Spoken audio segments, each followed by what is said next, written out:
আরে আজ বৃষ্টিতে ভিজতে খুব ভালো লাগছে। আরে এদিকে দেখে আনারস পড়ে রয়েছে। এই রিয়া একটু দাঁড়া, ওই আনারসটা আমি নিয়ে আসি। আরে দূর, আমি হাঁটতে থাকলাম, তুমি আসো। আরে আনারসটা দেখি বেশ বড়ই আছে। আরে গাছে দেখি কামরাঙ্গা ঝুলছে, যাই ওগুলাও নিয়ে নি। এই তো আনারসটা এখানে রেখে যাই। এই তো এখানে বড় সাইজ গুলো আছে, এগুলো নিয়ে নি। এই তো এবার বাড়ির দিকে যাই। আরে আমার আনারস দেখে পিচ্চিটা নিয়ে যাচ্ছে। এই পিচ্চি দাঁড়াও, এই তুমি আমার আনারস কেন নিয়ে যাচ্ছ? হ্যাঁ যাও এখান থেকে, বদমাস ছেলে কোথাকার, আমার আনারসটা নিয়ে যায় চোর। যাই এবার বাড়ির দিকে। আরে ওই তো আমার আনারস, আমি তো ওইখানেই রেখে গিয়েছিলাম। সেই আনারসটা তাহলে ছেলেটার, আমি তাহলে ওকে শুধু শুধু মারলাম। যাই ওর আনারস ওকে দিয়ে আসি। এই পিচ্চি দাঁড়াও, এই যে এদিকে এদিকে এদিকে আসো।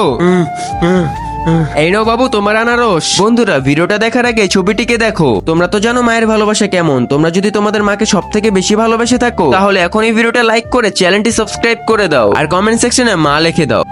তুমি আমাকে মিথ্যা অপবাদ দিয়েছিলে না? রাখো সব নিচে, সবগুলো রাখো। আরে মেরো না, আমি রেখে দিয়েছি তো। তোমার হাতেরটাও রাখো। আরে এই তো রেখে দিয়েছি। তোমার হাতের কামরাঙ্গা গুলো রেখে দাও, এবার ছাতিটাও রেখে দাও, না হলে কিন্তু পাথর ছুঁড়ে মারবো। আরে মেরো না, এই তো আমি রেখে দিয়েছি, তাহলে এবার দৌড় দাও। আরে আরে আমি যাচ্ছি, মেরো না। আরে খালা কি হয়েছে তোমার?